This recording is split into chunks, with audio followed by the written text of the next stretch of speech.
Originally, they had said Saturday, then they said Tuesday, which was yesterday. Now it's sort of, I guess, open-ended. Is there a point where citizens look at the situation and go, okay, I understand this was a once-in-a-half-a-century storm, but you ain't getting the job done? Are you, as an elected official, starting to feel that frustration? Well, I guess on different levels, I have different feelings, Robert. So, like, the first thing is, as a person going through this, along with realizing that I owe it to the people I serve to have answers and to be able to provide answers. So there's a double helplessness when, one, you're not seeing water come out of your own faucets, and two, you don't have anything that you can tell anyone, and you want to be able to use your voice to say, look, people who can change this, can you please tell us what's really going on?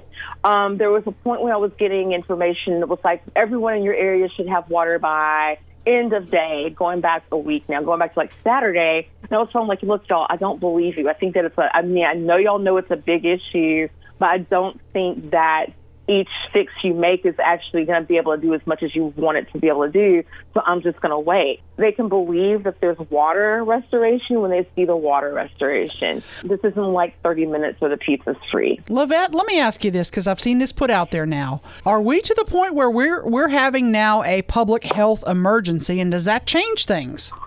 Well, I think depending on where you've been living, this absolutely is. Let me tell you. So first, you've got people that are within government-subsidized housing. And I asked a question about what we can do for that. Now, I wasn't saying that we need to intervene on a property manager and the government role in that, because it's a federal thing. But if it's our fault that the water pressure is low and people can't flush toilets, then what can we do to provide porta-johns or whatever do we need to do? That's public health crisis one. Whatever's happening with nursing homes and hospitals, be it hydration or hygiene, that's definitely one too. Dialysis has been a significant thing, and that's reaching just a specific group of patients that have a need. But let me add this to it. Funeral homes need water for embalming and being able to do funerals. This is touching on industries that we don't always consider. And I mean, while we're trying to keep people alive and we're not as worried about that, there are people who are in grief that want to be able to go ahead and do what they need to do as far as having funerals and stuff. But the funeral homes are a little bit pushed back. Now, in those cases, those industries can try to do things independently, but they still need answers. We have daycares that can't open without water. We're talking about little babies, and we're already in a pandemic. So if the daycare can't open to take care of the children, that's a parent that can't go to work. You're hearing, of course, unprecedented storms, and we could not have predicted that.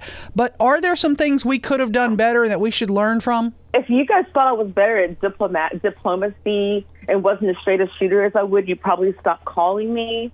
But the best I can do right now is tell you that it cures nothing at this point for me to be able to say, we should have known better on this, that, and the other, even if I think it. What does help me is to say, I've been taking every note that I can possibly take on everything that we will need to prepare for in the future so that we are never caught with our pants down like this again. I think that there are certain calculated risks that we should have been given the opportunity to take, be it for adapting existing equipment to deal with snow, be it staging prior to this incident so that people were in place closer to where repairs would need to be done so they could actually do the work instead of being stranded at home, not able to come to work to be a part of the solution. And that might be one of the bigger ones for me.